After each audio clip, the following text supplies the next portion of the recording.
Hey, what is up, everybody? Welcome back to the Retro Wrestling Review Series. I am back. Now I'm going to cover more NXT coverage, because now I have like a little over... I have this week, I have until Friday to get all the NXT episodes done, and I'm almost there. Not quite there, but almost there. I got one more TakeOver to watch, and I think it will be a smooth breeze once I get to TakeOver, because watching the hour shows doesn't really take me as long, but that's besides the point. So now in this video, I am now going to be covering. Hold on, just give me a second. I am going to be covering the NXT episode from the NXT episode number 345 up until NXT TakeOver Brooklyn 2. So that's kind of going to be where I'm going to be going. Now, if you guys want to know the backstory about what's been going on, you can check the last video, which is edited now, but I'll tell you also. Pretty much nothing, big happened. Like, big stuff happened. We had the Authors of Pain again had attacked American Alpha, and American Alpha lost their rematch clause against the Revival in a 2 out of 3 falls NXT Tag Team Championship match. Bayley's recently made her in-ring return and has come back and is beating Alexa Bliss, and now she's going on to face Nia Jax, the person who took her out and cost her her opportunity to gain her rematch for the NXT Women's Championship, and also the person that took her NXT Women's title match at NXT TakeOver the End. Rhino's recently made a return. He returned in a tag team match and just wreaked havoc, and now he had a face-off with Samoa Joe, challenged him to a matchup, so that's good. I'm trying to kind of stick to more stuff that's happened leading up to this show. The Authors of Pain, though, have been attacking American Alpha. They've attacked them twice, and now they're having a match on this episode of NXT. And American Alpha wants to get revenge on them. Anything else of note? And obviously, we had the big match. The dream match, Shinsuke Nakamura, Finn Balor, and Nakamura, who's really been making a name for himself, has beaten Sami Zayn in NXT TakeOver Dallas.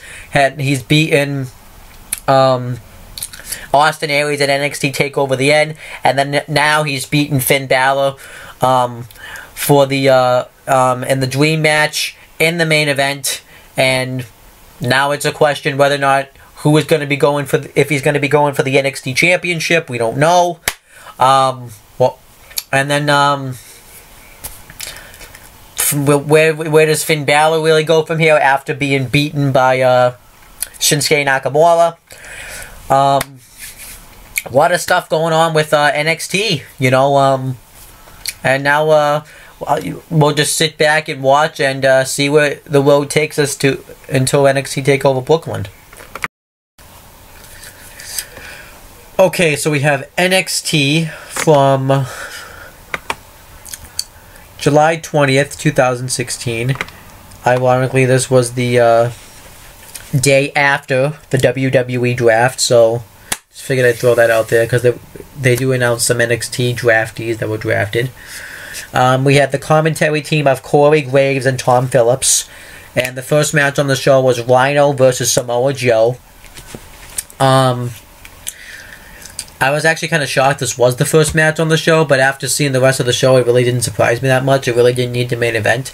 But this was actually a good opening matchup here. Samoa Joe hits a splash in the Enzuigiri in the corner, and from that point, it pretty much dominates Rhino. And then Samoa Joe misses the senton. Rhino starts to hit his comeback, and he hits a sick belly-to-belly suplex right into Samoa Joe, which was a good show of strength. He goes for the gore. Samoa Joe fights out of it. Gets a couple of jabs in on Rhino, but Rhino's able to power out of him, and he throws him in the corner. He goes to charge at Samoa Joe. Samoa Joe hits a Uranagi coming out of the corner and gets him in the Corkia clutch, and Rhino taps out, so Samoa Joe wins.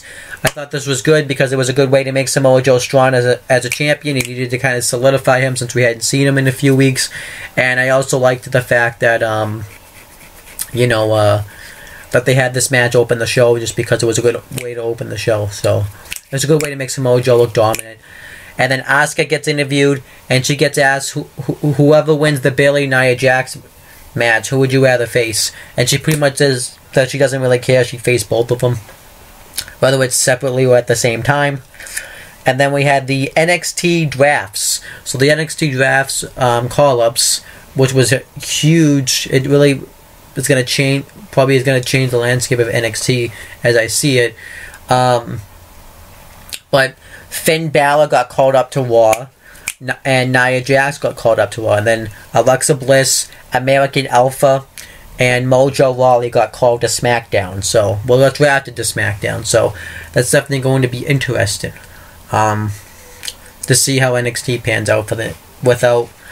I think they'll do fine without Finn Balor. They were kind of, because he was already kind of being ready to call it up anyway, so it was a more perfectly time to call him up. Nia Jax, obviously, now that we've seen it was way too early for her to be called up. Alexa Bliss, I mean, I'm not going to really say it was too early anyway either, because she's been on NXT, I think, a couple of years, and it was time to call her up. American Alpha were really over on NXT, but we see that they haven't really been using her to the potential on SmackDown. And Mojo Rawley, he was with Zack Ryder as the hype bro, so it was fine. So yeah, that was my thoughts there. So then we had the next match was a tag team match. It was American Alpha versus the Authors of Pain with Paul Ellering ringside, and the Authors of Pain just attack American Alpha from behind. They throw Jason Jordan off the ramp, and they just beat the crap out of Chad Gable. So we don't really think we're gonna have this matchup originally. William Regal's out there checking on him, but then eventually American Alpha, just to show the fighting spirit, which I like that. And this is also a good way too for the Authors of Pain to get heat too by attacking American Alpha, who was probably the most over tag team in NXT. So American Alpha come in the win and they just want to fight, so they start taking out the Authors of Pain. Jason Jordan ends up belly to belly one of them into the outside the ring, which was impressive.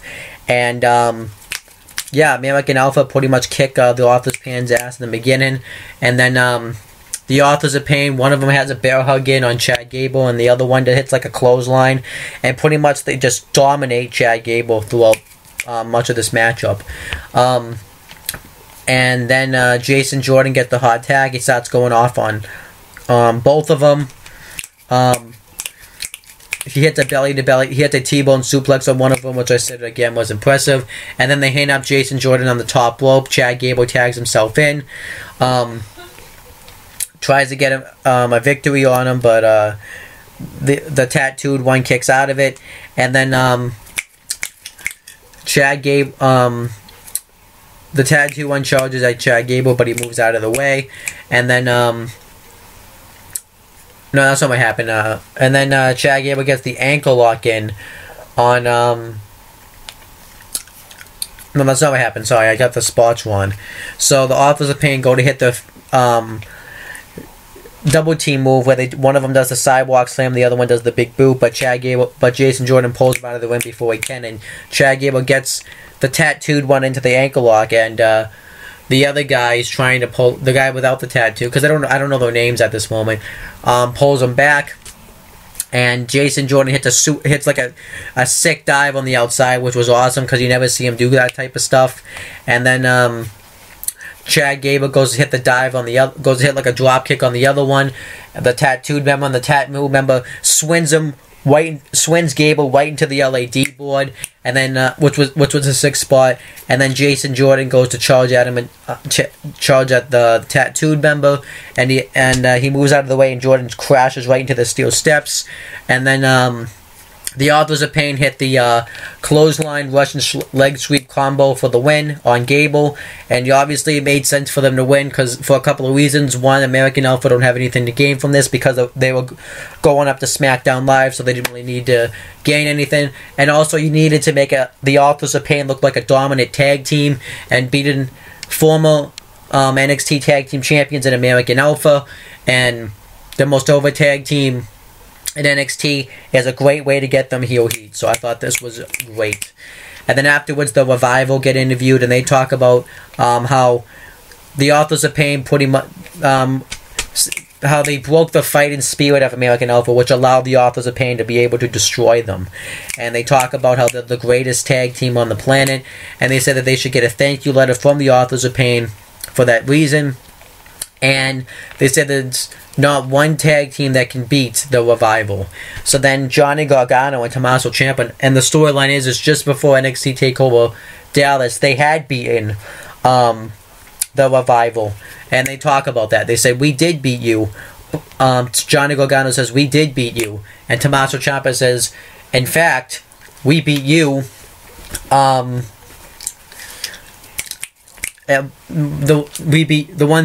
that's not what he says. So Johnny Gargano says, we did beat you. And Tommaso Ciampa says, but the only thing we haven't done is hold the NXT Tag Team titles. And then that was really it. So this is obviously maybe teasing a future matchup between these tag teams, which I think is good. And then it shows a Hideo Itami video package that they announced he's coming back in a couple of weeks, which I think is really good. You know, we hadn't seen him since NXT Takeover. What was it? Unstoppable, when he was supposed to be in the triple threat matchup, but he got taken out because in real life he got injured.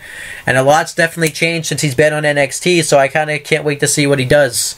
And it's just going to be good.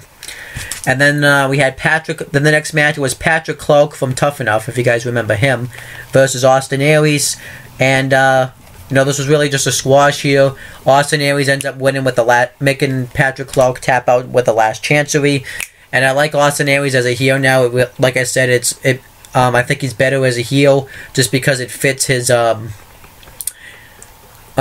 He's just a natural heel to me. The way he talks, the way he presents himself.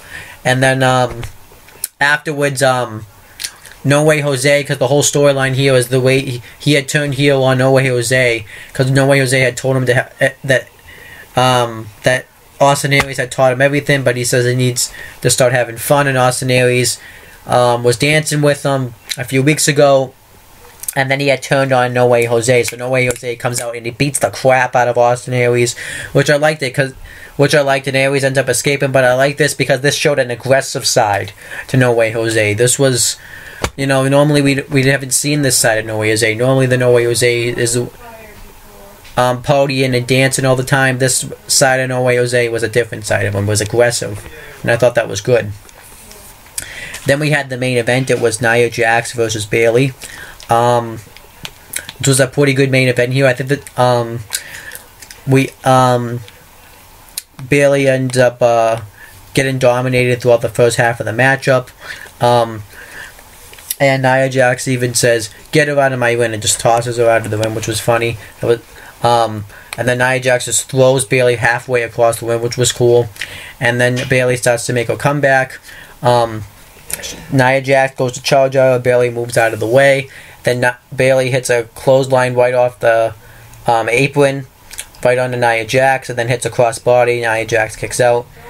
And then Nia Jax hits the what's it called? She goes for a power bomb, but Bayley ends up reversing into a victory roll, and Nia Jax kicks out. She hit something on Bayley that really took her out. She hit a splash, but I'm trying to remember what it was. I'm not gonna lie, I was kind of falling asleep during this match too. Not because I was bored, but that just happens. Trying to remember what. I remember she hit a move, but I don't remember what the move is. I think it was a power bomb. I think it was. But it pretty much lays Bayley knocked out, and she tries to cover off of it, but Bayley kicks out of it. I think it was the one-handed spine buster. And then she's going to hit the leg drop on her, but then she wants to end Bayley, so she goes up to the top rope. But then Bayley hits the Bayley to Bayley off the top rope on Nia Jax, which was a spot that I've always wanted to see them do together. And I'm glad we finally saw it, and gets the victory. Which was a good way to end the show, was a good main event. And overall, I thought this was a good, solid episode of NXT. Wasn't a great episode. I thought the matches were good matches, but not great matches, but it was a solid episode of NXT. If I had to rate it, I'd give it a 6 out of 10. So, yeah, that's what I rated NXT. Okay, so now we have NXT from July 27th, 2016. We had the same people on commentary as always.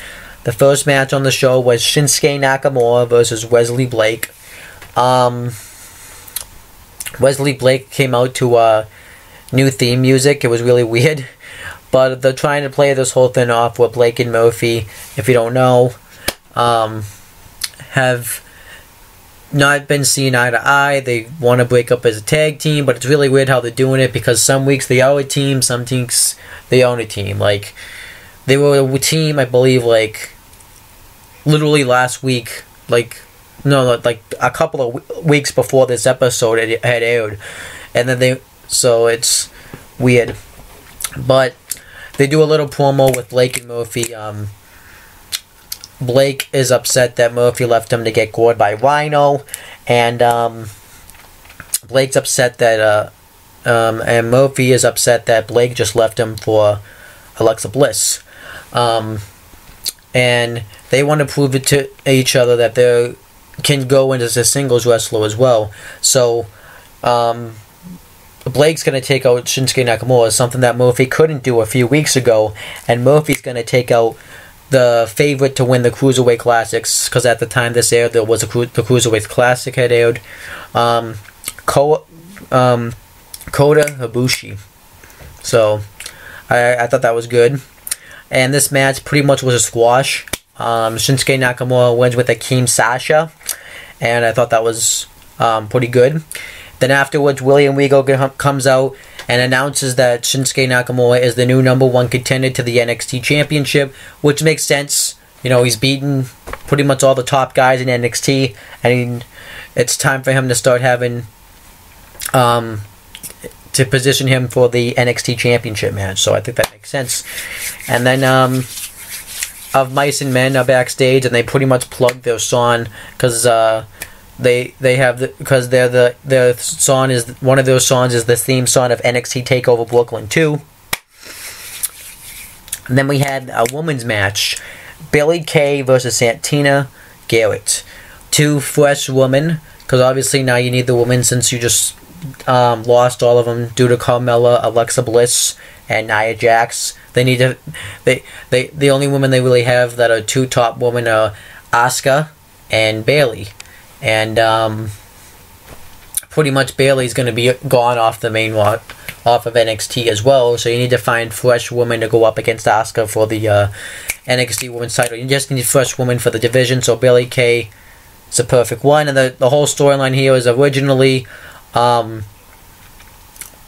is that she's gone through this change where she's really full of herself now since she had her debut on SmackDown a few months ago against Dana Brooke. And now she comes out, and when she had come out, I'm like, ooh, I'm starting to like this, because she comes out with like this weird theme song, and she comes out with the robe and everything. And Santana Garrett is also is one of those fun-loving women who, you know, likes to have fun. And this match was a solid match. Santana Garrett won with a kick to the head, but overall I thought Billie Kay looked really good in this match, and I thought, you know, I think that she's going to could be, if they continue to push her, a huge player for the women's division. And then Bayley and William Regal are backstage, and Bayley gives this emotional speech how William Regal was there for when she had won the NXT Women's Championship for the first time, and she wants to have her rematch at NXT TakeOver Brooklyn, the same place that she had won the NXT Women's Championship a year ago, which I think makes sense. It was good. And William Regal agrees if Asuka agrees, and then they'll have a contract signed in, so obviously she's going to agree. So, and then the next match was a tag team match. It was TM61 versus Rob Ryzen and Adrian Nails. And there was a funny thing in this match where Shane Thorne was like jumping over the top rope and before, like, to get in the ring, and he nearly kicked Nick Miller right in the head. I thought that was hilarious. And he got pissed off about it too. And then for the first couple of minutes, they didn't really gel well as a team. but then they were able to pull it together, and they won. I believe it's called with Thunder Valley. I could be wrong, but it's their tag team finish, and they won on Adrian Nails. Then afterwards, all the teams shake hands. So I thought overall you're building up a good tag team that could possibly go up against the Revival for the NXT tag team titles. So I think that's good. And then we have another Hideo Itami video package hyping up his return, coming back. He's going to be back on the next episode of NXT, and I think that's going to be awesome to see him back. Like I talked about, the question I do have though is now, is he going to be as over as he was when he was gone? Let me explain why. Because now you have Shinsuke Nakamura, and now you have Kota Ibushi, two huge stars, and obviously Hideo Itami was a huge star in the Indies, but Shinsuke Nakamura and Kota Ibushi, I don't know as much about Kota Ibushi, but Shinsuke Nakamura has become a huge star that I kind of wonder if he's going to be kind of like just there now. He's not going to be as over as he was when he was gone before. It's really weird. I think he could, but it's just kind of like that question. And then but we'll have to wait and see on the next episode if they push him as well. Because like you got to remember, he's been gone. I believe over a year, because wow, he was gone over a year. He was gone since NXT TakeOver Unstoppable. He's been gone for a while, and a lot can change in a year, I mean, he could still be over, but I'm not sure. Alright, the next match was No Way Jose versus Steve Cutler. No Way Jose won with the, I'm going to call it like the knuckleball and the Full Nelson Slam. And afterwards he gets on the mic and he said that Austin Aries took advantage of his, he said that he tried to help Austin Aries, tried to teach him to have a little bit of fun, but he took advantage of that. And he said that he is this fun-loving guy, but he can also fight. And Austin Aries saw that, and he was running away. But then he said the next time that he beats up Austin Aries, he won't get away. So I wonder if this is going to be a match at NXT TakeOver Brooklyn. And then we had the main event match on the show. It was Buddy Murphy versus Kota Ibushi. Now, this was actually a really good main event. It wasn't a great main event, but it was a really good main event. Buddy Murphy actually was... Like, I've heard of Kota Ibushi before. I've never seen him wrestle or anything like that, but I've heard the name. But Buddy Murphy has always really impressed me in this match. He actually was showing some good movesets. And, Kota Ibushi, he dominates like the first half of the match when Ibushi tries to hit a moonsault on the outside, but then he lands on the apron. But then Murphy chop blocks him, and he ends up landing right on the apron. So Buddy Murphy dominates the match for a little while. Then Kota Ibushi starts to make his comeback, and he hits and then Buddy Murphy continues to fight back, though. Buddy Murphy hits a double knees right onto Kota Ibushi. Kota Ibushi kicks out. Ibushi hits a kick right to the head of Buddy Murphy, and then Buddy Murphy hits a kick to the head himself. And you thought he was going to get him there, but Kota Ibushi kicks out. Then he starts punching him in the corner, and Kota Ibushi hits a powerbomb right onto Buddy Murphy and gets the victory. Now, this was also a nice way to... The match was really good, but it was also a nice way to promote the Cruiserweight Classics, since Kota Ibushi was on the Cruiserweight Classics at the time. So, it's a nice cross-promotion, so I thought it worked. And then Samoa Joe gets interviewed, and he just finds out, because he just arrived in the building, and he just found out that he's facing Shinsuke Nakamura for the NXT Championship. So he says, he says that the amount of disrespect that he gets here is unbelievable. So he says, I'm going to go fix this. So then he comes out to the ring, and he talks about how much disrespect that he got. He said that Shinsuke Nakamura should not face him for the NXT Championship, and he says that he is not going to compete. And William Regal comes out and says, that I'm the general manager, I run the show around here, you're going to compete if who I tell you. And Samoa Joe says, no, that's not going to happen. When I was trying to become NXT champion, you made me go through everything. And Shinsuke Nakamura has done none of that. And he says that you and I can go backstage in your office and we can talk about quality number one contenders that I can face with my approval. And then William Regal says, if that's what you wish, Samoa Joe, then you can hand over the NXT Championship to me and you lose by forfeit, and I'll find someone else to face Nakamura at Brooklyn. And Samoa Joe says, so this is how it's going to be, huh? Well, I'll take the match. But I'm going to destroy Shinsuke Nakamura at NXT TakeOver Brooklyn unless I see him before then. So then Shinsuke Nakamura comes off and they have and he's standing on the ramp, and the show ends off with them having a face-off. And I just thought this was awesome. I cannot wait to see this match. It's going to be the Submission Machine versus the King of Strong Style, Nakamura versus Samoa Joe, and we're also going to get the rematch, Bayley versus Asuka. I think that's going to be awesome. And overall, this was actually a really good episode of NXT. I thought we had a good way of building up to NXT TakeOver Brooklyn 2.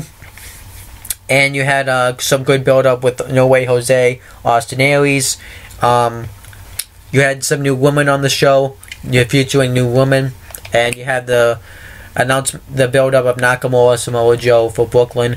And you also had the good main event with Buddy Murphy versus Kota Ibushi. So overall, if I had to rate this show, I would rate it maybe a 7 out of 10. Okay, so now we have NXT from... Hold on, give me a minute. August 3rd, 2016. And we had the same people on commentary on this show as we always have. And the first match was the return in Hideo Itami versus Sean Muluta. I don't know how to say his name, but he's a Cruiserweight Classic competitor. And Zack Sabrayo Jr., I think is how you say his name, Drew Gulak, and Tony Nese were watching this match from the crowd. And, this guy obviously too, Sean Muluta, is related to Alpha of the Wild Samoan, so this guy is probably somehow related to Roman Reigns just because, like that family, that Samoan family is huge. You got like everybody in there, but that's a video for another time. It was good to see Hideo Itami back. Just a lot. You just see him back now, and that just makes you really think that a lot has really changed when it comes to NXT, because he wasn't really there for a lot of it, But this was a good opening matchup here. Sean Muluta hit a sick code breaker off the top rope. I thought that was sick. But eventually Hideo Itami wins with a running knee. And it was good to see him back in NXT. And obviously this was a good way to have him return, is to have him win in dominant fashion. And I wouldn't really say he squashed Sean Muluta. Like, I actually think he actually had a good match with him. So, it was good. And then the Revival get interviewed. And they pretty much say the same thing that they've been saying over the past few episodes, that they're the greatest tag team of all time, they're the only two-time NXT Tag Team Champions ever. And then TM61 come up and say that they've wrestled all over the world, and they came to NXT to wrestle the best tag teams in the world. And if you guys are the best tag teams, well, why don't you wrestle us? And then the Revival say, look, we're not going to listen to a bunch of rookies. We're the top guys. We call the rules around here. So why don't you stand in line and pick and take a number and wait for your shot. And then Tommaso Ciampa and Johnny Gargano come up. And they actually were pretty funny this week. They actually did some comedy. Where you heard this bell ringing, and Johnny Gargano was making the sound of a bell ringing as if you were gonna pick up your order at a deli. And he says, we're here at number one because we deserve a shot at your NXT Tag Team titles. And Tommaso Ciampa says that don't even bother Johnny Gargano, because it doesn't matter. They're the greatest tag team of all time. They've just been ducking us, even though we've beaten them before. And the Revival said that we are not scared of you, but we already promised TM61 and NXT a match tonight. So if you guys want to decide who's facing us, you guys can talk this out amongst yourselves. So I thought this was actually really good, and really, I kind of like how they're making the Revival afraid to face Gargano and Tommaso Ciampa. I think that's actually not a way. They're not doing it in a way where it makes them look like shit, but because we know that they've lost to Gargano and Ciampa before, so I thought that was good. And they even did some comedy too, where TM61 were taking the bell and the number, and I thought that was funny. And when one of the, I think it was Shane that took the bell, Johnny Gargano said that was just a metaphor. I thought that was hilarious. And then we had the next match. It was Mojo Rawley versus Chris Apkins. I think that's what his name was. I know his name was Chris, but I think that's what his last name was. And the match never really got going. Right off the bat, Samoa Joe just comes out and beats the crap out of both guys. And Samoa Joe says that that if you're going to make NXT Championship matches without consulting me, I'm going to ruin your show and ruin your matches without consulting you. And he said that that's a message to Shinsuke Nakamura. But before he can really finish his sentence, Mojo Rawley comes back and attacks Samoa Joe and just beats the crap out of him. And referees have to hold him back. And then Mojo Rawley goes to leave, and Samoa Joe attacks him on the entrance ramp and puts him in the Corkia clutch. And he keeps saying, Nakamura, this is what I'm going to do to you. So I like this. It was good. It was a good way to make Samoa Joe look strong. Because at first I was thinking, like, why is Mojo Rawley here? He's on SmackDown Live now, but then it made sense. So then Bayley gets interviewed, and she talks about how she's been studying the footage of Asuka since their match at NXT Takeover Dallas, and she said that now, since she's been knocked out, that she's been a completely different person. And then Asuka comes up, and she has a match later, so she invites Bayley to come watch.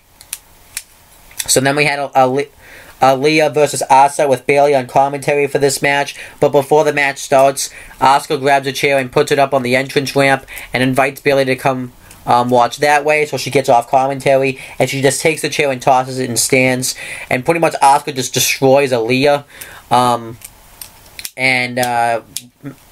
You know, she had the chance to beat her with the kick to the head when Aaliyah was going off the top rope, but she chose not to, and she got her in the Asuka lock right in front of Bayley, and Aaliyah tapped out, and Bayley comes into the aid of Aaliyah because Asuka's just refusing to break the hold. And afterwards they kind of have a face-off with each other. And they'll also, too, having a contract signed in between Bayley and Asuka on the next episode of NXT, so I thought this was a good way to build that up. And it was it was a solid way to build up the matchup between Asuka and Bayley. And then now Oni Lorcan gets interviewed, best known as, if you guys don't know, as Biff Busick from Top World Promotions. And I just don't remember how to say his name. Not that I remember how to say his name, but I don't know if I have the right name down. And he said, but if you guys don't know, he didn't really debut, but he made his debut under this name, facing off against Ty Dillinger, and he beat Ty Dillinger like a bunch of episodes ago. And it was like a huge upset. So he comes up and he says that it wasn't an upset, that he won, and he said that to succeed here in NXT, he needs to go back to his old roots. So I don't know if they are going to do something with him or not, but I hope they are, because I think he's really talented. And then we have a video package for Ember Moon, announcing that she's going to be making her debut at NXT TakeOver Brooklyn 2. So I think that's going to be awesome. I don't really know a lot about her, but I'm going to have to wait and see. But, you know, that she does like a little bit of a promo talking about, there's like the little video package talking about how she's ready to face the best and all that. At first I thought it was like a Undertaker promo, because it had that type of vibe to it. Not like a complete Undertaker, but it had some sort of like demonic demon vibe to it, so I thought that was good. And then I can't believe I'm about to say what I'm about to say. Bobby Roode debut. Oh, I just realized I had the thing down the whole time. But Bobby Roode Bobby Roode's WWE debut. Really, it's his WWE debut. You could call it as NXT, but it's also his WWE debut. And Bobby Roode, he comes out and he has a great theme song. Like it's called I actually have it up. I was just listening to it. It's called Glorious Domination, and if you haven't listened to it, definitely check it. Listen to it. It's glorious, and it's awesome. And he talks about how when he was around in Dallas, he felt the atmosphere of NXT. The atmosphere felt amazing, and he wanted to be a part of it. And he said that he talks about NXT as the future, and he said that he says that we are NXT, and he says you guys are NXT, and he pretty much like kind of cuts these face promos, and then he changes. He says that when he says that he is here to change NXT and make it like glorious, and he said that he is that superstar to do it. And he says, I look, and when I come out here, I'm going to see presidents, future presidents and vice presidents, instead of these, instead of all of you fans, pretty much. He pretty much insults them. And he says that after this, everyone's going to be, my face is going to be all over the place, even on, he says that, he's going to make NXT glorious pretty much, and he turns heel pretty much. He was like a face and then a heel, and I thought this was awesome. I just can't really explain it because it just didn't really feel real, just because of the fact that Bobby Roode is one of the TNA originals, and the fact that he's in a WWE win is amazing. Like, I just can't believe he's in a WWE. He was in a WWE win on that night. Like, seeing all these guys come from TNA is just so real. Like, you have Bobby Roode, you have Samoa Joe, who's the NXT champion, and you have Austin Aries, who's in NXT now. And these are all, like, the guys that, well, I wouldn't really say as much Austin Aries, because he was already in TNA, he was in TNA when it was already around for a few years. But Samoa Joe, Bobby Roode, now even Eric Young, who were all in NXT, came to NXT. The TNA originals are in WWE. It's just insane. And his promo was awesome, and he's a perfect fit for NXT. Do I think he needs to be in NXT? Probably not. He'd probably be just fine going up to the main roster, because I personally don't think he really needs to be in NXT just as much as Austin Aries, Samoa Joe. They should be up on the main roster. But you need that. NXT needs some characters and some superstars right now. And actually, they can make NXT great. And also, they can help out the guys they don't really know, that are just coming from, like Ring of Honor and all that stuff. And they help make them better. Because they've had experience. They've technically been to the big dances. They know how it works. So they know what. So I think they can really show the. I think they can really help these newer guys. But yeah, Bobby Roode being in NXT is awesome. And then we had the main event, which the main event should have been Bobby Roode's debut, by the way. I don't know why it wasn't. I guess maybe because I could say what they did with the tag title match. What they did with the tag team match. But I personally think that Bobby Roode, it was a huge moment. I get you want to have wrestling because NXT is like a wrestling show, but I wanted to have Bobby Roode. It's his big debut. No one ever thought it was going to happen ever, and it would have made sense to have his debut on this show. But anyhow, we had the main event. It was TM61 versus the Revival, and this was a solid main event. TM61 dominate the first half of the match with drop kicks, and then the Revival dominate, and they get the heat on Shane. I think it's Shane. What's his name? Now I forget his name, but they get the heat on Shane Woods, I believe his name is, but I could be wrong. Then eventually he gets the hot tag on Nick Miller. He starts going off on him, and then eventually he goes to make the tag to Shane, but then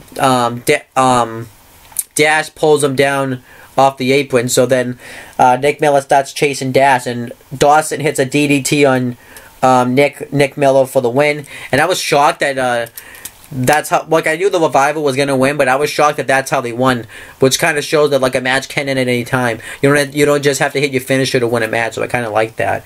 And then afterwards, they get on the mic and they talk about how they are the greatest tag team in NXT history, and they talk about all the tag teams that they beat. And then Johnny Gargano and Tommaso Ciampa come out. And they say, you guys have been dropping a lot of tag teams that you've beaten. Let's pick them up. And they mentioned some tag teams, and then Johnny Gargano says they pretty much make references to that they used to be the Brainbusters, which at the time was Arn Anderson and Tully Blanchard, which I thought was funny. And they even said, and then some of the tag teams they said was the Hollywood Blondes, which was if you guys didn't know, Brian Adams and Stunning Steve Austin. And everyone should know who Stunning Steve Austin is now. I'm not going to say it. Who else? Miss Piggy and Kermit the Frog. And Pikachu and Charizard, because this was when Pokemon Go was a huge thing. You know what happened? Now, kind of watching this episode back, makes me realize, I was actually talking about this a few days ago with my grandparents. Pokemon Go kind of died. But that's a video for another time. Well, I probably won't do a video on it, but that's like, I just can't believe, like, it was this huge thing and then it just died. No one really does it anymore. Maybe it's just the people I hang out with, but no one really plays that game anymore. I am going to ask, like, around school now, because that kind of makes me think. But anyhow, they get them when they say that, but you haven't beaten us.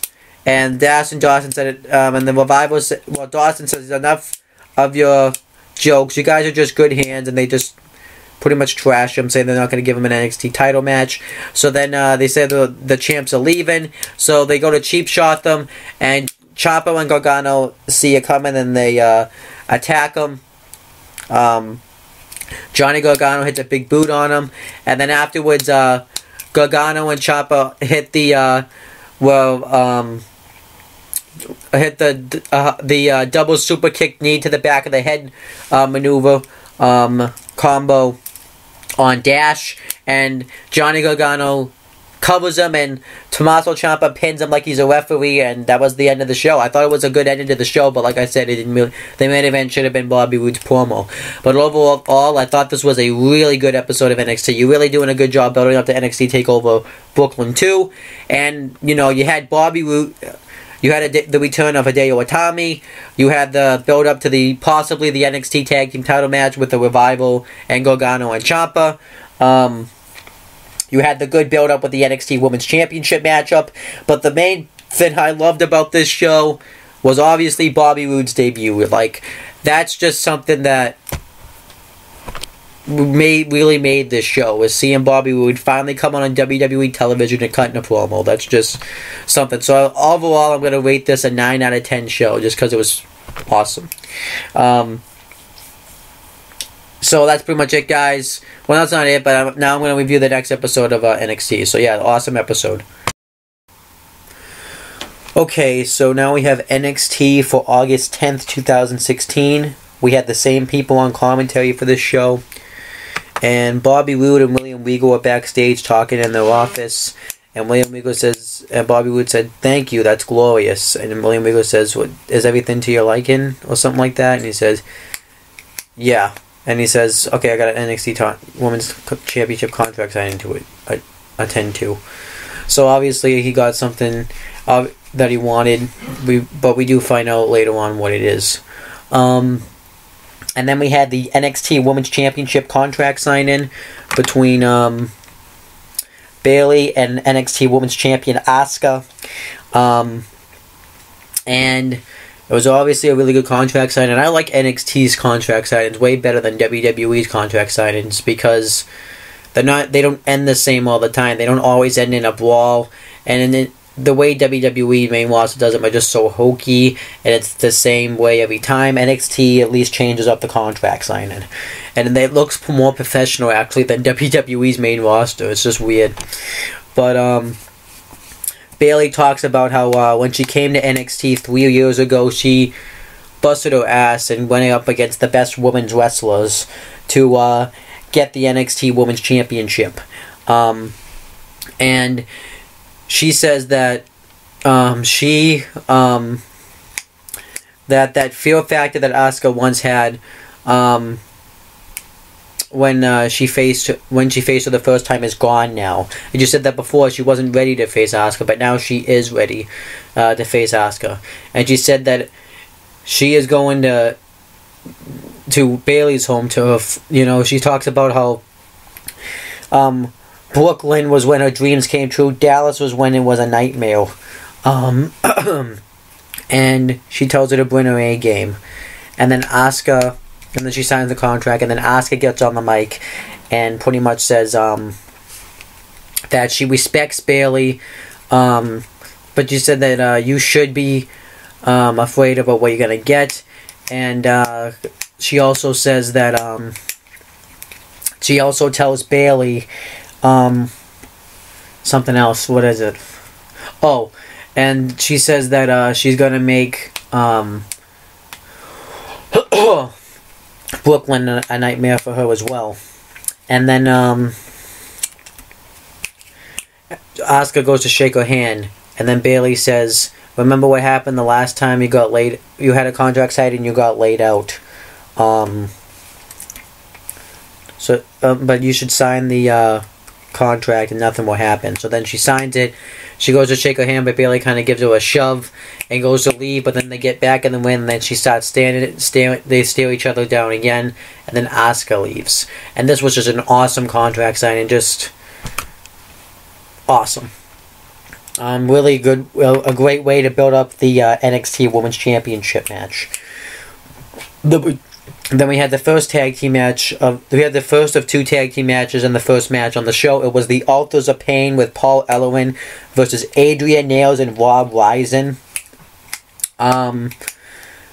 This was pretty good just because of the fact that the Authors of Pain looked dominant in this match. I'm really liking the Authors of Pain as a tag team. They're a different type of tag team than we've seen at NXT. Normally we see the tag teams that like the Revivals, like American Alpha, but these tag teams are just big, strong tag teams who just go out there and beat the crap out of people, and I like that.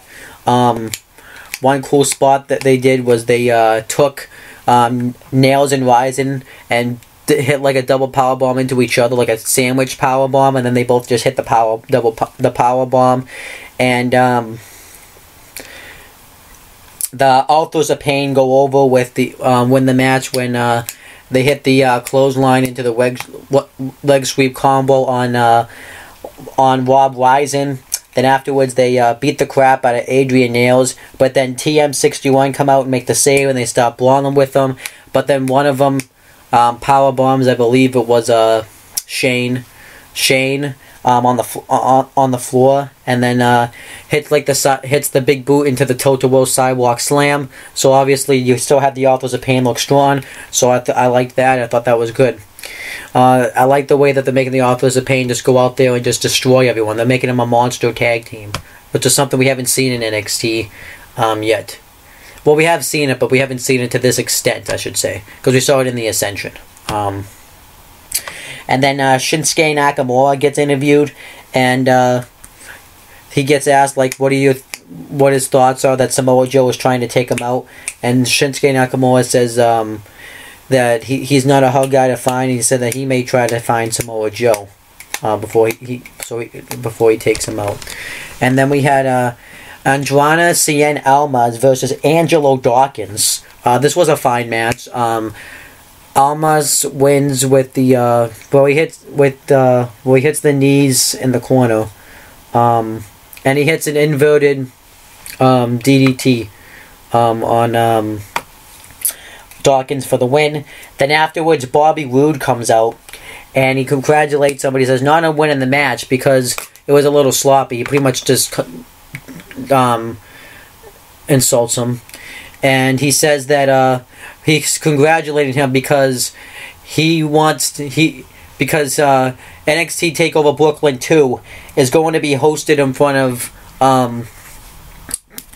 15,000 screaming fans, and he wants to make it sophisticated. He wants to make this event glorious. So he said that William Regal gave him a match. It's going to be Almas versus Bobby Roode. And he said, then Bobby Roode says, since you don't know how to speak English, let me say this slowly for you. Nobody is going there to pay to see you. They're coming to pay to see me. And then that was the end of the segment, and I actually can't wait to see this matchup. I actually think it's going to be a solid matchup, and I also can't wait because it's going to be Bobby's Roode's. Now I don't know if he's had a match before, like on a Sunday Night Heat or Velocity, so I'm just going to assume this is his first ever WWE match. I'll look it up maybe later, and it's going to be his first ever WWE match. He's pretty much making his WWE in-win debut. It's just going to be sick. And I was thinking, too, like, the funny thing is, everybody except for Eric Young that came from TNA are heels now. You have Bobby Roode's now a heel, Austin Aries is a heel, and Samoa Joe is a heel. And they were all TNA guys.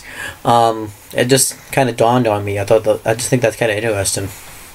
So then, William Regal and Austin Aries are backstage, and Austin Aries says that,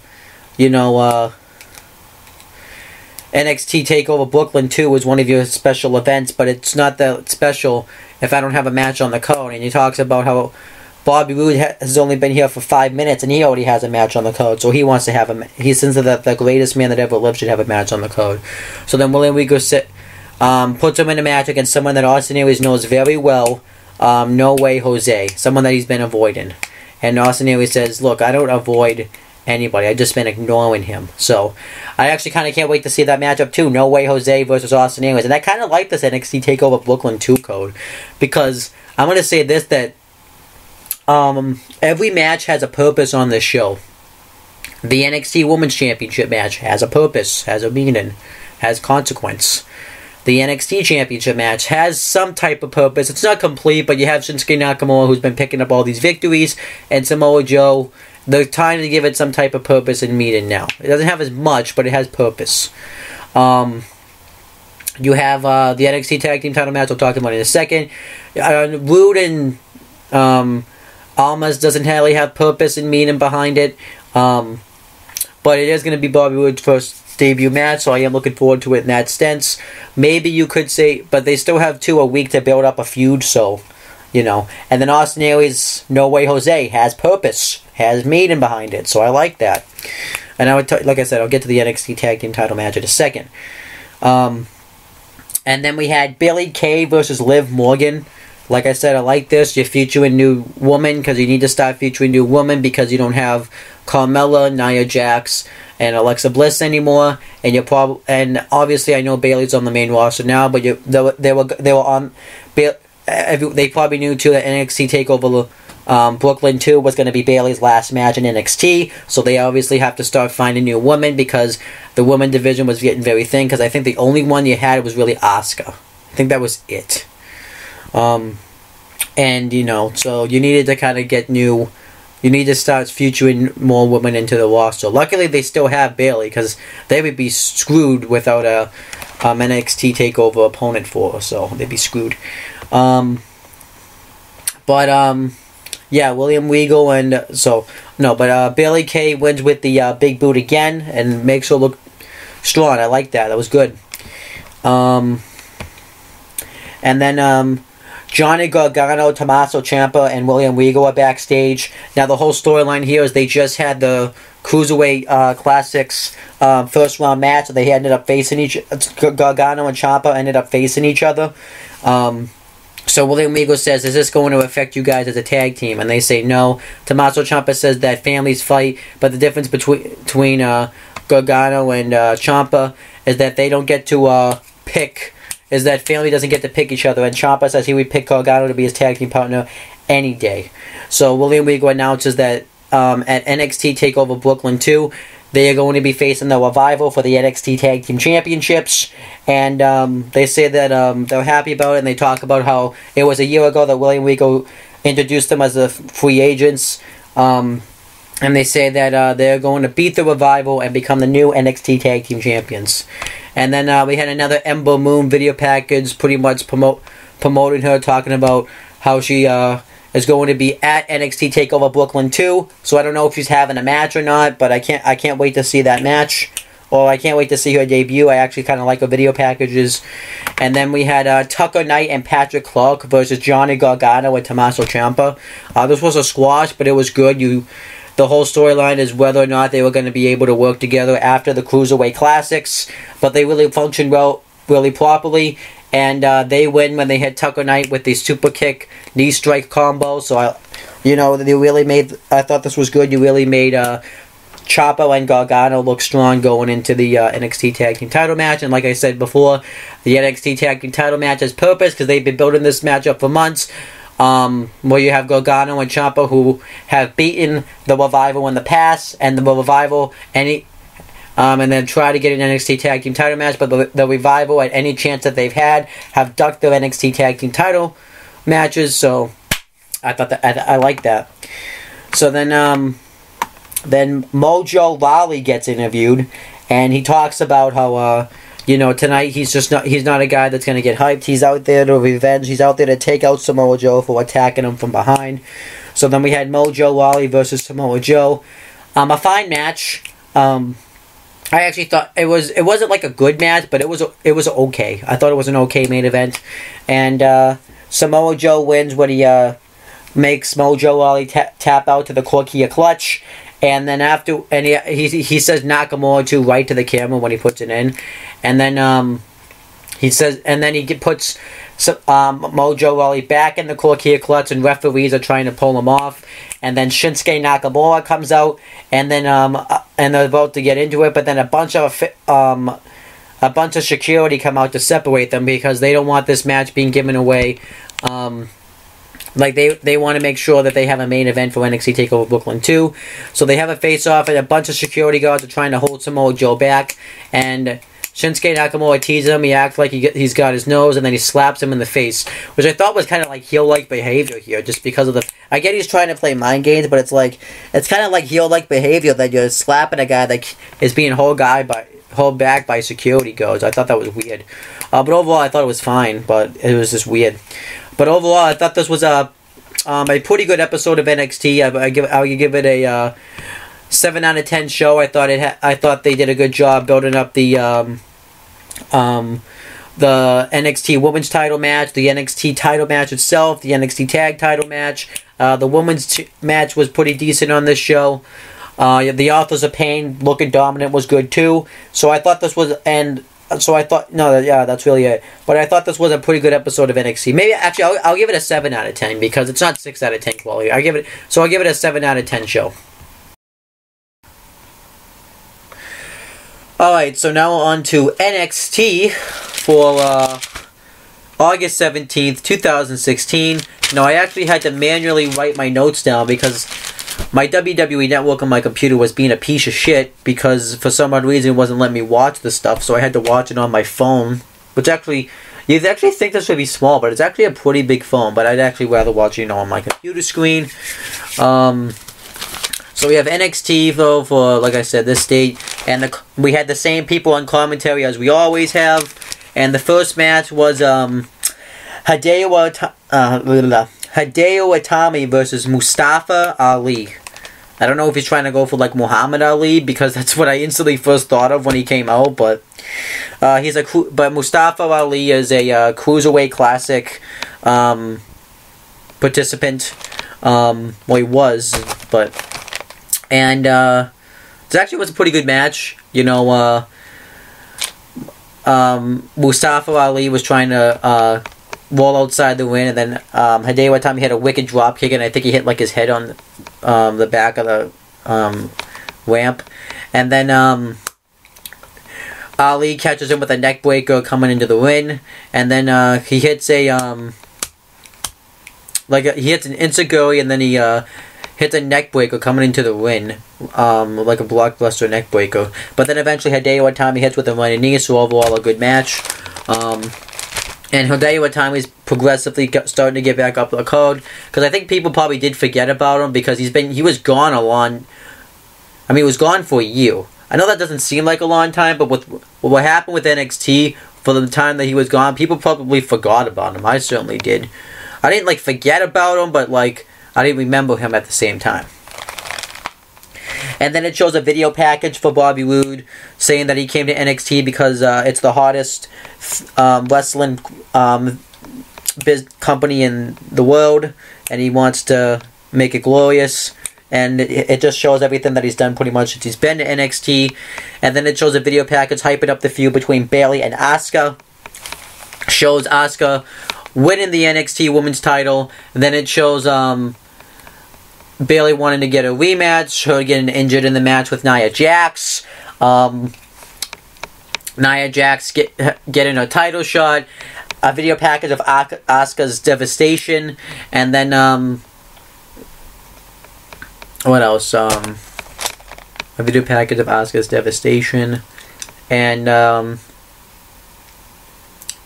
was something else. Oh, and then the contract signing. And, like, the matches that they've been doing and all that. And Bayley being cleared to compete and finally having a return match. It was good. It was actually a really good video package. And then it shows, like, the NXT TakeOver Brooklyn 2 video package matches. They use one of the songs from Vice and Men. You probably know it. You can probably easily look up NXT TakeOver Brooklyn 2 theme song. You did find it. And this was pretty much a way to build up the mid-card matches, which I liked. They were trying to give the mid-card matches purpose. You had, you had people like Scott Dawson, like the Rival, the Revival, Johnny Gargano, Tommaso Ciampa, Bobby Roode, Adriana, Cien Almas, Austin Aries and No Way Jose, just kind of talking about their matches, you know. They talked about how great it is to be in Brooklyn. This is a great way to make your name on the wrestling business. Then it showed, Austin Aries and No Way Jose's video package, and he says if No Way Jose thinks he's going to make a name off my expense, then he's sadly mistaken. And No Way Jose says that he's going to teach Austin Aries a lesson, and afterwards things will start getting fun again. And then it shows the Bobby Roode Alma's build up, and Bobby Roode talks about how he's making his debut and he plans on making a huge impact, making NXT glorious. And then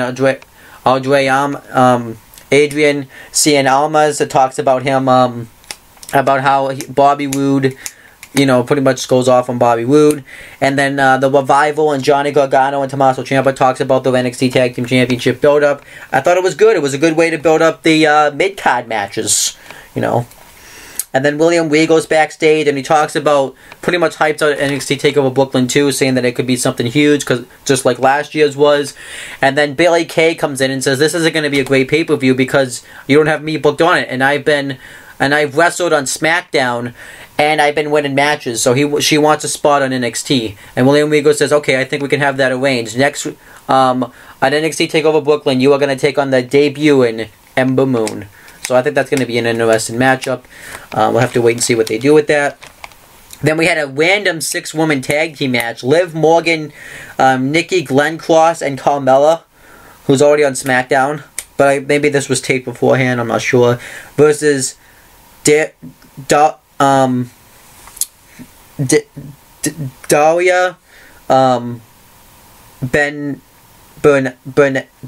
Bernardo. It's Daria from Tough Enough. Mandy Rose, best known as Amanda from Tough Enough, and Alexa Bliss. And this was an okay 6-woman tag team match. You were featuring new women like Nikki Glencross, who I think has some potential. Liv Morgan, who I'm not a huge fan of. Obviously, Carmella. This is probably going to be her last match on NXT. And then you had Daria and Mandy Rose, who are okay. They really didn't show much in this match. I thought Daria was okay. She had that okay UFC background, but it wasn't anything special. But it was just random. It was just not needed. Like, why were they doing this match? It was just a random match, and it's a random match when I say that NXT is doing this type of stuff. Like, the match wasn't bad or anything, but it was just random. Like, at least when they do squash matches for people, they make sense. Like when they've done them with No Way Jose, Austin Aries. But this was just random and wasn't built into anything. It was just kind of there. Didn't really make any sense. But Carmella beats Mandy Rose, makes her tap out with the Code Red. Not the Code Red, I think the Code Red. No, the Code of Silence, I think it's called. But it just was random. Nikki Glencross, though, I think she could be something special. And then it shows the video package again of Ember Moon coming to NXT TakeOver Brooklyn 2. And then it shows the interview segment with Samoa Joe and Shinsuke Nakamura. And William Regal has a bunch of security guards right there. And he says that if any of them get out of their chairs, he wants them to make sure that they don't get their hands on each other because he wants to protect this main event. And he makes it very clear with Samoa Joe. So Byron Saxton conducts the interview and he's asking them, you know, a bunch of questions. You know, he asks Shinsuke Nakamura, like, how he feels about becoming number one contender to the NXT title and main event in NXT TakeOver Brooklyn. Samoa Joe, well, he asked Samoa Joe that first, and Samoa Joe says he thinks it feels great because a year ago he just debuted at NXT TakeOver Brooklyn. Now, a year later, he's in the main event with the for the NXT Championship, like he should be. And then Shinsuke Nakamura says that it's an honor to fight for the title. And Samoa Joe's upset because he claims that Shinsuke Nakamura is just being handed this title opportunity, but Samoa Joe had to battle and had to go through hell to get the NXT Championship. And he just claims Shinsuke Nakamura got handed it. And he's not mad about that, but he's mad that Shinsuke Nakamura that he gave Shinsuke Nakamura this title shot without consulting Samoa Joe. But when Bayley wanted her NXT Women's title shot, he went and consulted Asuka, which I like that he said that. And then they talk about how they knew each other when Samoa Joe was in this dodo, and then things start to get hectic. Nakamura starting to play mind games with Samoa Joe, so he gets pissed, he stands up, and then the security have to hold him back, and William Regal forces him to get out, and then that was really it. I thought this was, though, an adequate episode of NXT. If I had to rate this show, now, I gotta remember, they probably already have the build-up done. I thought they did a good job building up to NXT TakeOver Brooklyn, so I will rate it a 6 out of 10, because it was good. You know, it was good in that aspect. The opening matchup was good. You did a good job building up the women's title match. You did a good job building up all the mid-card matches with that video package. And you did a good job building up the NXT Championship match. It was just that 6-woman tag team match was just really random. It didn't make any sense, but other than that, you know, it was other than that this show was fairly solid. I thought everything was good. It's just, you know, wasn't a lot of wrestling, but they had a lot of storyline progression and stuff, so I thought that was good. But, you know, I think by the time they get to the go-home show, they don't really do a lot of wrestling. They do more storyline progression. But overall, a good episode of NXT, 6 out of 10. Okay, so now I'm going to review NXT TakeOver Brooklyn 2. I can't believe this is the second NXT TakeOver Brooklyn 2. It feels like it was just yesterday that we had the first one, and that one was great. So I want to do a little bit of predictions for the matches, because I don't know all the outcomes. We have Bayley Kay versus Ember Moon. I'm going to say Ember Moon will win, because they both need the victory, but they're really making a huge impact about Ember Moon, and they're really... you know, it's a debut match. I don't think she would lose. Bayley Kay, though, I wouldn't really complain one, because you have her being pushed over the past couple of episodes of NXT, so I wouldn't complain if she won, but I think Ember Moon's going to go pull off the victory. We have the NXT Tag Team title match. Gargano and Ciampa versus the Revival, the champions. Probably going to say the Revival. Just because every time that Gargano and Ciampa have gotten into an altercation with them, they've always come out on top. The Revival need to come out on top.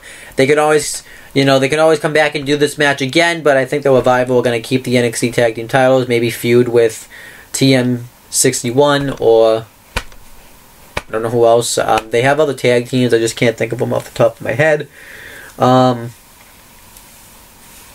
we have No Way Jose versus Austin Aries. I'm probably going to say Austin Aries, because he really needs a victory. It's not like it would really hurt him if he lost, but you can do more with Austin Aries than you can with No Way Jose. He's just kind of a comedy, but he's a good wrestler, but he doesn't really... Austin Aries, you can do more with him. You can position him for an NXT title shot. You can really do a lot with Austin Aries than you can with No Way Jose.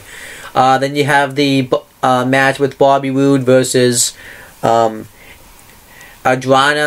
Cien Almas. And I'm going to say Bobby Roode just because he's coming in. He just won his debut match also, but he's coming in with a huge impact, and it would really kill a lot of his momentum if he just came out and lost his first match, especially with the type of build that he has behind him. So I would say Bobby Roode. Then we have... I think that's all like the mid-card matches. Then we have the NXT Women's title match. NXT Women's Champion Asuka versus Bayley. Now at the time, if I didn't know Bayley was on Raw right now, I think she went on Raw like a couple of weeks after the show, I was going to pick Asuka anyways just because she already bet on the main roster.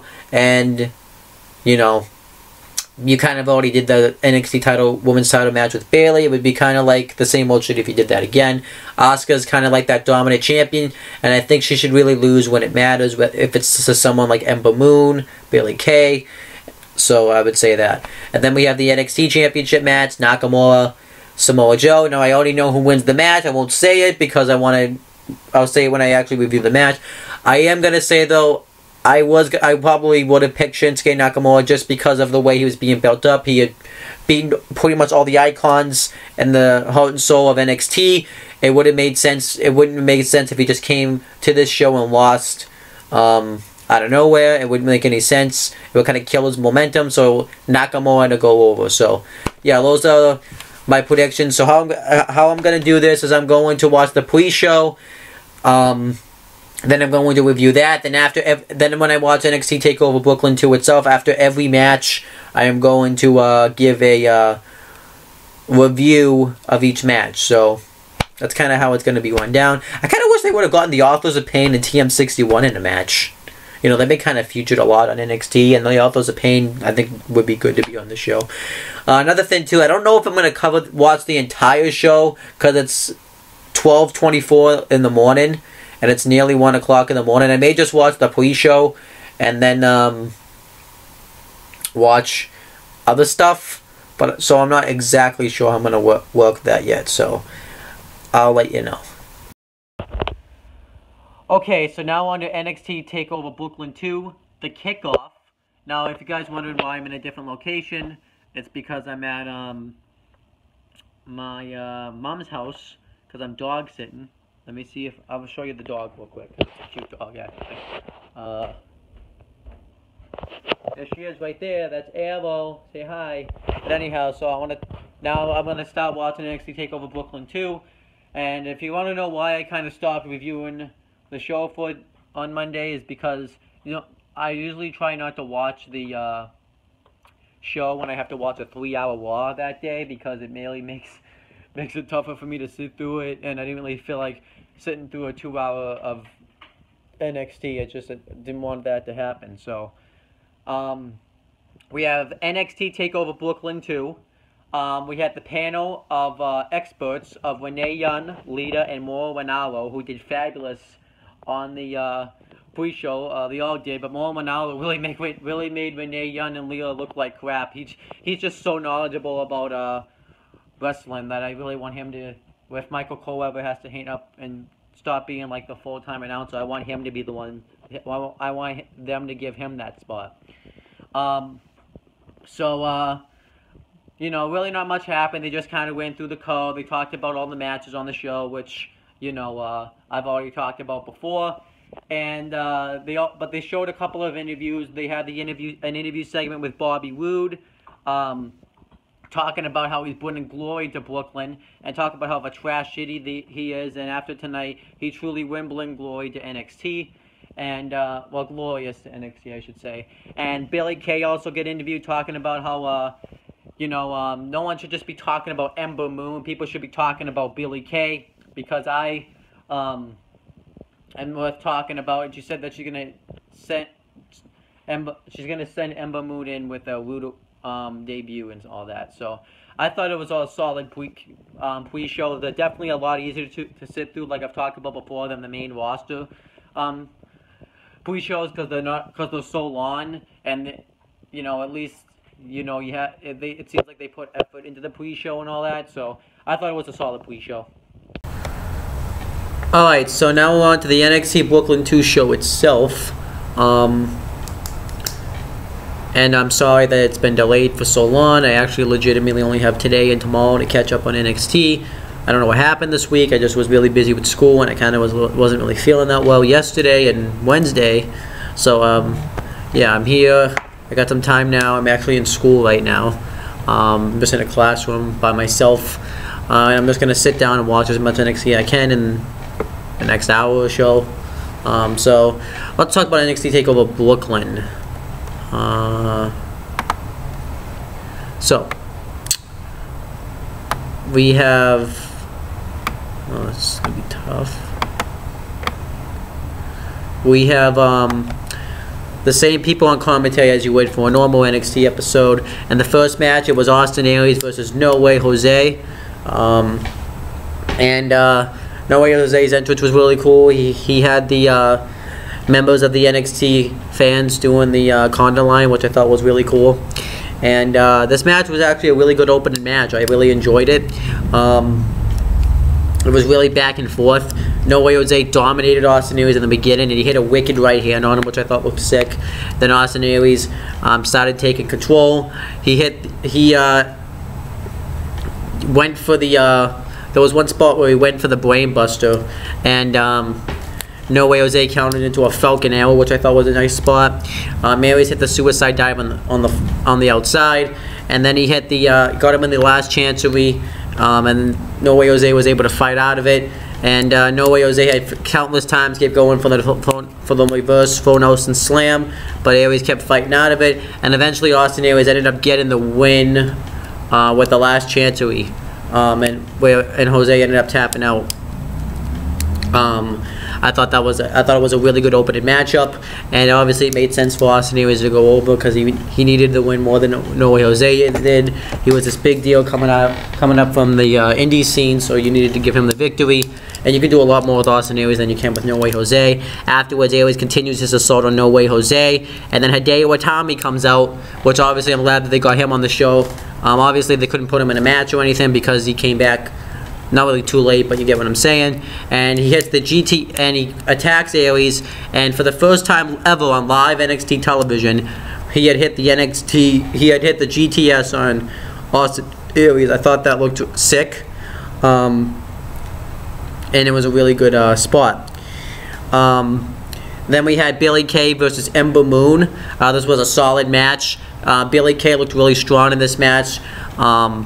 I think she almost botched the power bomb, which was kind of bad.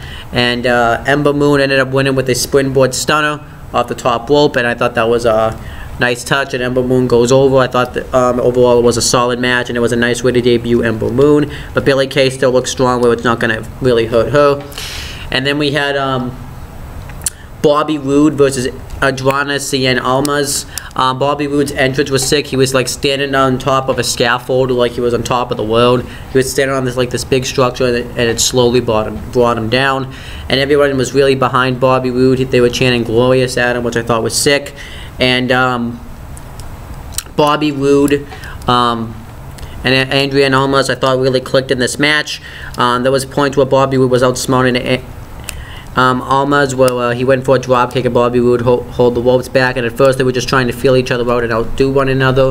When he went to throw Adrian Almas outside the ring, and he stayed up on the ropes, and when he went to charge at Adrian Almas, and Adrian Almas ended up hitting a sick suicide dive on the floor, and high crossbody springboard out on the floor, and Bobby Roode then started dominating the matchup, which I thought was sick, and it just eventually became a really good back and forth match. Bobby Roode almost went for the knees, but Bobby Roode countered with a wicked clothesline. Eventually he hit the knees. He goes for the inverted double arm DDT, but Bobby Roode counters into the the Glorious Bomb, which is pretty much a pump handle slam, and gets the victory. Obviously, I thought this was a really good match, and Bobby Roode winning made sense because he was the big new star coming up from NXT, and it really made him look strong that he won. And then it had a Sanity video package, and it was actually a really interesting video package. I can't really remember it, but it was like they were like rebels, and they were like kind of like want to say criminals, so I thought it was good. And then it has a meeting with Triple H showing the Cruiserweight Classic tournament trophy. And then Johnny Gargano was backstage, and Johnny Gargano talked about how and Tommaso Ciampa had come up and showed them the new T-shirts, and they're saying they're ready to go win the NXT Tag Team titles. So we had the NXT Tag Team title match, NXT Tag Team champions, The Revival versus Johnny Gargano and Tommaso Ciampa. I thought this was a really good match, almost match of the night, but it wasn't quite there yet. This was a really good match, though. Ciampa and Gargano dominate the first half of the matchup, and they were constantly outsmarting The Revival. And there were Johnny Gargano, there was one spot where he hit the suicide dive on Dash, and then he hit the running knee off the top, and Tommaso Ciampa hit the running knee off the top on the Dawson, and Dash and Dawson just got dominated. They kept getting outsmarted, and then eventually the Revival started taking control, and they really laid in on Tommaso Ciampa, and they just doing everything that they can to wear him down. They really beat the shit out of him. They hit a sick suplex. They hit a sick power bomb into the clothesline. They hit, the what's it called? The Tower of Doom. And there were points too where Tommaso Ciampa kept trying to go for the tag, but they would take cheap shots at Johnny Gargano. Or there was one spot where Dash fell in the ring, pretending he hurt his knee, and when Tommaso Ciampa finally got the tag, the referee didn't see it, so I thought that was good psychology. And then Johnny Gargano got the hot tag. He had to roll up into a kick to the head, which I always liked that move.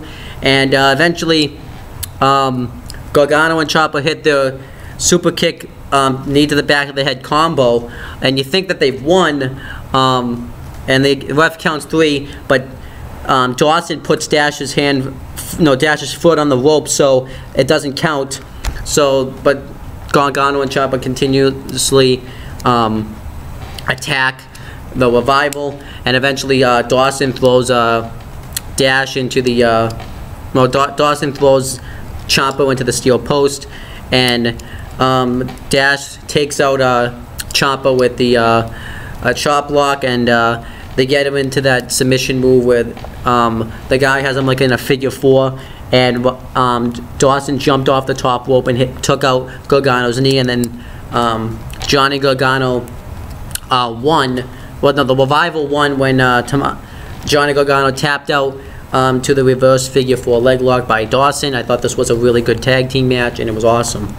And obviously we had some guests on the show. They always have like WWE Hall of Famers or superstars watching the show, and the people that you have were Ric Flair, Charlotte, Becky Lynch, Sasha Banks, members of the Cruiserweight Classic tournament, and the people that made that trophy, and Finn Balor. So I thought that was awesome. And then we had the next match. It was an NXT Women's Championship match. NXT Women's Champion Asuka versus Bayley. This was a really good match. Asuka dominated the first half of the match, and I kind of like this because this showed that Bayley may not be able to win this match, but Bayley then started to make her comeback. And overall, a really good match. Bayley hit the belly to belly. Asuka kicks out. And I kind of like how they made Bayley look defiant and Asuka look dominant. And Asuka wins this match with 2 kicks to the head and gets the victory. I thought this was a really good NXT Women's Title match. Not the one. I didn't think it was better than Bayley and Sasha Banks at the last NXT Takeover Brooklyn, but I still thought this was really good. And then you had the NXT Championship match. NXT Champion Samoa Joe versus Shinsuke Nakamura. This was a great main event. I thought this was the match of the night. At first, they both start doing chain grapples to each other, and then eventually Samoa Joe dominates the match. He hits a suicide dive onto Nakamura, and he takes out Nakamura then hits a knee to the head while goes for the knee to the head while Samoa Joe's on the barricade, but he misses it and ends up hitting his knee on the barricade. So Samoa Joe starts dominating. Nakamura really takes out his knee. Then Nakamura starts making a comeback, and they just kept going and going and going. And this was just a really, really good match. Samoa Joe hit the running splash in the corner in the enziguri.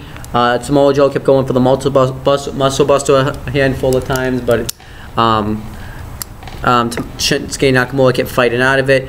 Nakamura hit a wicked kick to the head on Joe, which looked sick. And then eventually Samoa Joe hit the, got him into the, Nakamura also hit the jumping armbar, but Joe kept holding his arms together, and then he got him with a triangle choke. And then Samoa Joe hit the muscle buster, Nakamura kicked out, and then he hits Akeem Sasha, but Joe kicks out of the first one. Then he hits the move a second time, and Nakamura walks out NXT champion. Thought that made complete sense since you had been building him up by having him have victories over the top guys in NXT. It was finally time to go there with the title, so I thought that was awesome. Then afterwards they had like a Triple H Facebook live video where we just kind of talked about the card and talked about where the future of NXT is going. And overall, I thought this was a great show of NXT. I don't think there was really one bad thing on the show. I thought the match with the card and the show was good from top to bottom. And I don't think it was better, though, than NXT TakeOver Brooklyn last year. I think just because of the fact that they had better matches, and I thought they had a little bit better. I thought the build-up was really good this year, but I thought it was better a little bit last year. So that's just my opinion, though. So that's pretty much it, guys. And I'm now going to end this video off, and make sure you guys check out the next Retro Wrestling review series. And subscribe to all my channels and all that.